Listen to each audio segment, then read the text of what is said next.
तर भाकरी करायली, डोळ्यातनं पाणी आलंय. भाकरी बी फुगत्यात आणि मी भाकरी करते, सासूबाई आई त्या भाकरी खात्यात बघा.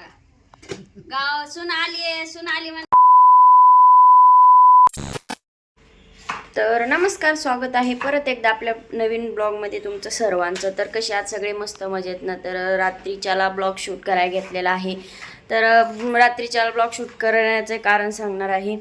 तर बघा, पहिलं तर आधी सांगते, डोक्याला तेल वगैरे लावलंय. मी पण असं फर्स्ट टाइम प्रवास करणार आहे की बाबा, नाही का. तर घरातलं बी छान असं सगळं आवरलंय. इकडं बॅग वगैरे भरली, ही बॅग, सामान भरपूर आहे. तर ओळखू आलं असेल की लगेच कशासाठी वगैरे चाललोय. तर आम्ही चाललोय गावाकडं गौऱ्या. तर आता गौरी गणपतीचा सण आलाय, त्याच्यासाठी आम्ही गावाकडे चाललेलो आहोत. तर मला एवढं सगळं सामान घेऊन एकटीला जायचं आहे. आणि तर कपाळाला टिकली वगैरे नाही आहे, तर आमच्यात सुतक आहे आणि ते उद्या फिटते, त्याच्यामुळे मी टिकली लावली नाही. आता गावाकडे जायचं म्हणलं नको.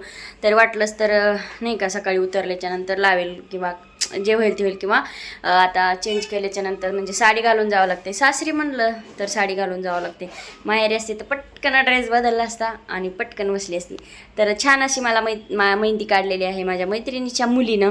तर कशी म्हणजे क्लास वगैरे केलेला नाही, काय नाही. तर मला तर खूप पर्सनली खूप आवडली. तर मला आवडली का सांगा.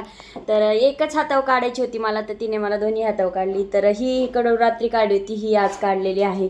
ह्याचे शॉर्ट व्हिडिओ आपल्याला यूट्यूबला, इंस्टाला, फेसबुकला बघायला भेटेल मेहंदीचा. तर मला तर लय आवडली. आणि स्पेशली म्हणजे कोण खूप रंगतोय, तर कोण रंगतोय का काय मला माहीत नाही, पण खूप छान आहे आणि मेहंदी पण छान आहे. तर तुम्ही कमेंट करून सांगा मेहंदी छान आहे का. तर चला, आपलं गावाकडचे आता ब्लॉग येतील. तर नवीन बेड बघा, आपला असा बेड आहे. सगळ्यांनी बघितलंच असेल ब्लॉग, तो बघितला नसेल तर कमेंट करून मला सांगा. इकडचं पण बघा, बऱ्यापैकी सगळं आवरलेलं आहे. हे बघा, सगळं आवरलेलं आहे. किचनवर मी असे कापड टाकून जाते, कारण की पाली वगैरे फिरतात. आत्ता अर्धवटच टाकले, तुम्हाला ह्याच्या अगोदरच्या ब्लॉगमध्ये बघायला भेटेल. म्हणजे जेव्हा मी गावी जाते तेव्हा पूर्ण असं झाकून जाते, कारण की पाली वगैरे येतात त्यासाठी. तर सगळं पॅक करून जावं लागतं. मेन म्हणजे आता गॅस बंद करायचा राहिला, लक्षात आलं. दार बंद करताना गॅससुद्धा बंद करून जावं लागते. म्हणजे कसं आपण असो किंवा नसो, काही टेन्शन राहत नाही. फ्रीज वगैरे चालू राहतो, कारण की कालच आता माझ्या आईनं सामान दिलं आहे. मी त्याचा ब्लॉग शूट केला नव्हता. टमॅटो वगैरे भरपूर आहे बघा, केवढे मोठे टमॅटो दिलेत. त्याच्यामुळं फ्रीज मी कधीच बंद करत नाही. तर आपल्या गौरी गणपतीचे ब्लॉग सगळ्यांनी बघा, कारण की आता डेली ब्लॉग येण्यासारखेच आपले व्हिडिओ येणार आहेत. साफसफाई ते गौरी डेकोरेशनपर्यंत, आणि त्यात एकटी करणार आहे. तर तुम्ही माझी मेहनत आणि ते बघू शकताल. तर भेटू आपण आता लवकरच, ज्यावेळेस मी गाडीत एंट्री करेल त्यावेळेस थोडंसं जसं जमेल तसं थोडंसं शूट करणार आहे. तर करा कंटिन्यू आपला ब्लॉग. छान असं सुंदर आवरून झालेलं आहे. असा गावाकडे जायचा आपला लुक असतो, जो की सासरी जायचा असतो. आणि माहेरी म्हटलं की वेगळा असतो, म्हणजे तिकडं कसंही चालतं. तर हे बघा, इकडे बॅग बिग अडकवली आणि चाललोय आम्ही. गौऱ्याचं सामान वगैरे, फराळ वगैरे. तर चला, तर भेटूया लवकरच गाडीत बसल्यावर. तर फायनली आम्ही पोहोचलेलो आहोत. आता पसारा वगैरे म्हणजे जे सामान होतं ते घेऊन मी खाली पोहोचलेली आहे. आणि तिथं आहे एक वडापावचा गाडा, तो आहे माझ्या मैत्रिणीचा. तर मला थोडासा चहा घेऊ. आता डाएट गेलं सगळं उडत, कारण की आता गावाकडनं आल्याच्यानंतर परत डाएट सुरू करता येईल. आणि डाएट करून माझं 2 किलो वजन कमी झालेलं आहे, हे सुद्धा सांगते. तर आम्ही बसलेलो आहोत ट्रॅव्हल्समध्ये. तर बसताना काही व्हिडिओ वगैरे शूट केलं नव्हतं, कारण की सामान खूप होतं त्यासाठी. तर अधूनमधून गाडी खूप वेळा थांबली होती, तेव्हाही मी काही शूट केलं नाही. नको म्हटलं, नाही का, आपलं पोरगं आहे, इकडं तिकडं उठा आणि व्हिडिओसाठी कुठं हे करत बसा. तर आम्ही जिथं पोहोचायचं होतं तिथं आमच्या फायनल स्टॉपला पोहोचलो, म्हणजे की येरमाळ्यात. तर काही जणांना माहीतच असेल. तर तिथनं आता आम्हाला गाडी घ्यायला आलेली होती. माझ्या ह्यांच्या मित्राची गाडी घ्यायला आली आणि आम्ही गेलो आमच्या वाटाने. तर हा आहे आमच्या गावाकडं जायचा, म्हणजे जे मेन आमच्या घरी जायचा रोड. तर पोहोचलो आता आम्ही घरी आल्याच्यानंतर बघा, हे असं सामान वगैरे होतं. तर म्हणलं चला लगेच झाडून वगैरे करून घ्यावी, कारण की उजडलेलं होतं. म्हणजे जवळपास 6 वाजल्या होत्या. म्हटलं आता झोपायचं वगैरे नको. तर इथं सासूबाईंनी काल फरशी वगैरे धुवून घेतलेली होती, थोडी ओलीफार होती. तर म्हटलं आता आपल्याला वगैरे जाळ्या वगैरे काढायच्यात आहे. तर माझ्या जाळ्या वगैरे काढायचं काम चालू होतं, पत्रे वगैरे पुसून घ्यायचं काम चालू होतं. आणि आपलं गौरायाचं सामान होतं ते सुद्धा चांगलं साफसफाई करायची होती.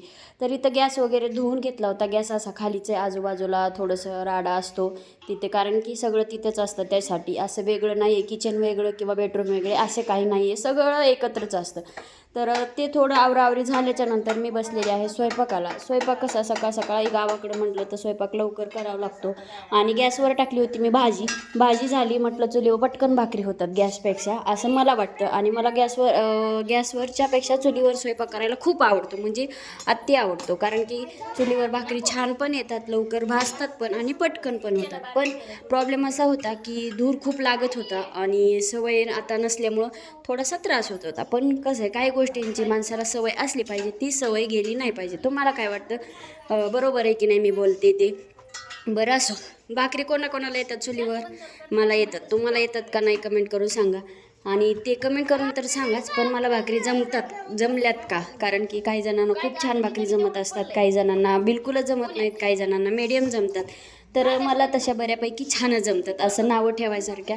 म्हणजे आजपर्यंत मी कोणाचंच बोलणं स्वयंपाकाच्या बाबतीत कधीही कोणाचंही बोलणं घेतलं नाही, किंवा भाजीत मीठ जास्त दिलं आहे, भाजी चांगली झाली नाही आहे. बऱ्यापैकी मला चांगला नाही म्हणलं तरी 80-90% स्वयंपाक एक नंबर येतो.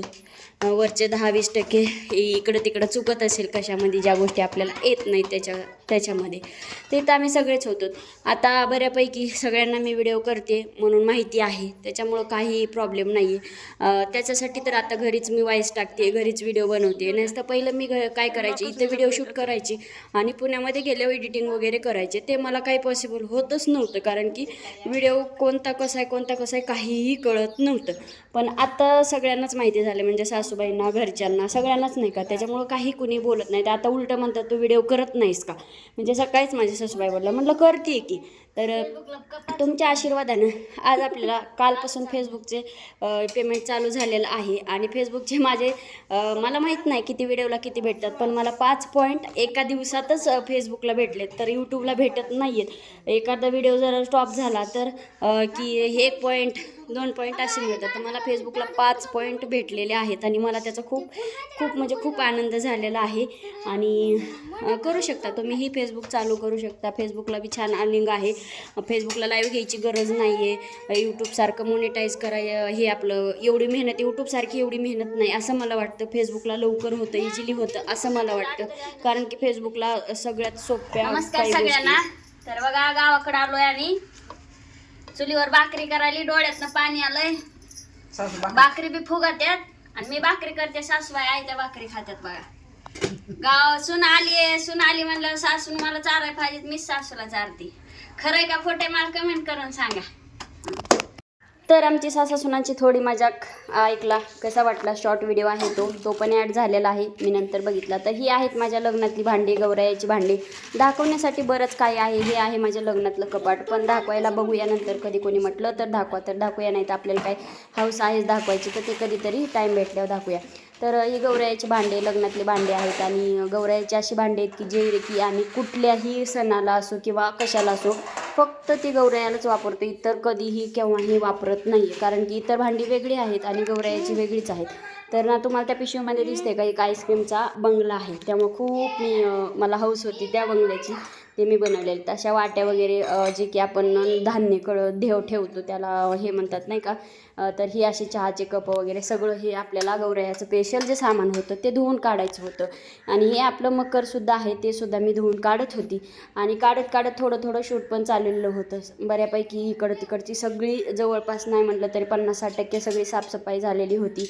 आणि हेच कारण होतं की मी आल्या कामाला लागली होती, कारण की आंघोळ केली नव्हती. म्हटलं आता आंघोळ वगैरे नको, कारण की नंतर मी भिजणार आहे. आणि मी भिजणार आहे म्हटले आणि तसंच झालं. तर इथं घर वगैरे धुवून घ्यायचं चाललेलं होतं. आम्ही दोघीजणी कामाला लागलो होतो, तरी म्हणून लवकर झालं. एकटी म्हणलं असलं तर खूप वैताग येतो. आणि परत डेकोरेशन करायचं आहे, पाणी, आणि मेन म्हणजे पाण्याचा आम्हाला खूप प्रॉब्लेम आहे. पाणी डोक्यावर आणावं लागतं. तर थोडंसं समजून घ्या, राडा वगैरे असतो, खेडेगावातलं घर आहे. आणि मेन म्हणजे आमचं घर काय जास्त मोठं वगैरे नाही आहे, किंवा जागा पण मोठी वगैरे नाही, साधं सिंपल थोडंसं राहण्यापुरतं आपलं गरिबाचं घर आहे. नाहीतर लोक म्हणतील राडा किती काय असं तसं बोलतील. तर इथं सगळं साफसफाई झाल्याच्या नंतर हे वट्टा जे आहे पुढचा तो सुद्धा मी धुवून घेतला होता. म्हटलं नंतर पाऊस जर नाही आला, पाऊस आल्याच्या नंतर इथं भिजतंच, तर पावसामुळेच हे शेवाळं वगैरे आलेलं आहे. आणि मी पूर्ण पाणी टाकून एकदम स्वच्छ एकदम क्लीन करून घेतलेलं आहे. म्हटलं पाऊस नाही आला तर उठाय बसता येतं किंवा आपल्याला रांगोळी वगैरे काढायची. मला मी खूप ह्यावर्षी उत्साहाने आले की मला हे करायचं ते करायचं, पण काही डेकोरेशनचं सामान जे मी घेतलं होतं ते माझं पुण्यामध्येच राहिलेलं आहे. आता इथं कशा ओळखी पाळखी असतात, ते येणारे जाणारे, मग मला खूप बोलायची सवय, मी आपली बोलतच राहते. तर छान असा आज म्हणजे आजचा ब्लॉग आपला थोडासाच आहे पण खूप छान गावाकडचा आहे. कसा वाटला कसा नाही, फक्त इकडच्या तिकडच्या गोष्टीला इग्नोर करा, जेणेकरून हे कपडे किंवा राडा वगैरे, राडा तर काही नाही आहे तसा की न दिसण्यासारखा. हे फायनली आवरून वगैरे झाले, आता फ्रेश वगैरे झाली, आंघोळ वगैरे झाली आणि आता एक सामान आता आणायला चालू केलं आहे. आणि म्हणलं ब्लॉगला एंड करावं इथेच, कारण की खूप मोठा होईल. तिथून पुण्यातनं इथपर्यंत स्टार्ट केलेला आहे, तर इथून पुढचं आता डेकोरेशनचा वगैरे गौरायचं वगैरे तुम्हाला ब्लॉग बघायला भेटेल. छान अशी आंघोळ झाली, केस वगैरे धुतलेत, जेवण बाकी आहे. तर भेटू लवकरच नेक्स्ट ब्लॉगमध्ये. हे आपले व्हिडिओ गावाकडचे कसे वाटतात कसे नाही कमेंट करून मला नक्कीच सांगा. आणि गौरायाचे पण पूर्ण व्हिडिओ बघा. तर ओके, बाय बाय. आता बाय कर, बाय बाय.